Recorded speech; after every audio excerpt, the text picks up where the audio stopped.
Thank you for allowing me the time to speak tonight. I am going to go back to the topic I brought up last week, or the last meeting. And I want everybody to know that what I'm doing here, and I made this statement to Steve Short that day, this is for the kids. As being a coach in this school, with Savage on the high school baseball team and with Gaston on the middle school football team, I know we've always prided our kids that the conduct of the kids shows in the community. What I see now today is a Christian man that has great conduct with the kids. Kids love him. Roughly, I could probably go through the school and find 900 kids right now that love Mr. Freshwater, because he's always been that shining example of what a man ought to be and what a teacher ought to be.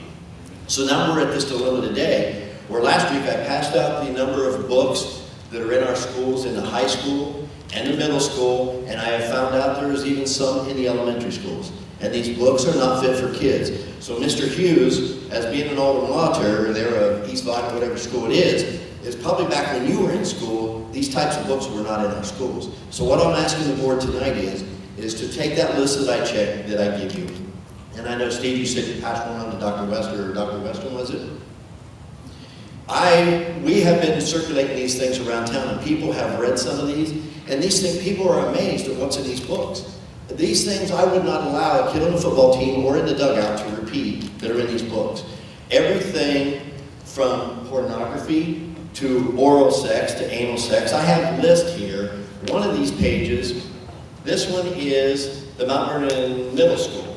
Here's probably 60, 70, 80 books that are in here. Everything from Staying Fat for Sarah Burns, it's about sex. This girl is having sex because she's a little fat girl. It's what the boys like. It's so amazing. I have read this one and showed this for the past couple of weeks, and I've even showed it in some other communities in Columbus. People are outraged at this book with the sexual acts that are in there, the photographs talking about erections that men have, the wet dreams, the homosexuality, how two men can love each other and two women can love each other. This stuff is on and on and on through these books. So what I'm doing now for the kids, because it seems like if we're going to throw a Bible out of the school and throw a good Christian man out of the school, then we need to clean up the stuff that's in it.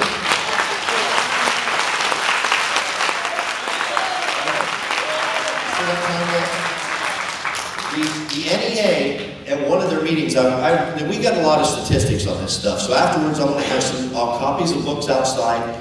A lady that's done 3 years worth of study on these books, we have many copies. The NEA even promotes these things at their national organizations. They have our national education event, education. So if you could come out and see us afterwards, we'll give you some great information. Thank you.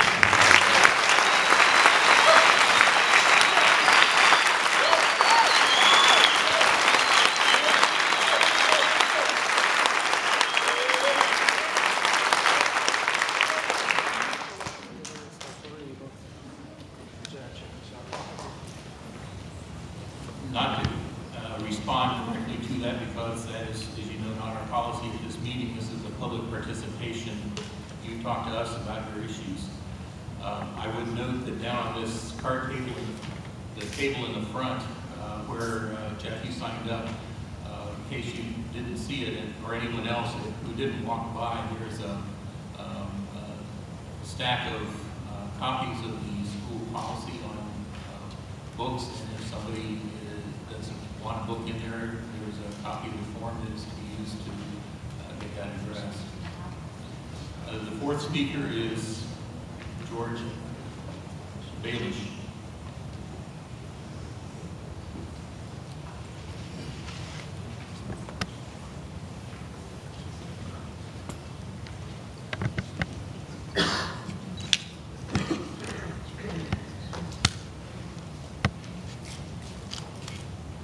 I agree with the previous speaker. This is not to demean, deface, or discredit the school board. This is against the decision, okay? Nobody wants to see anybody hurt. We've got enough heartache, pain, and suffering.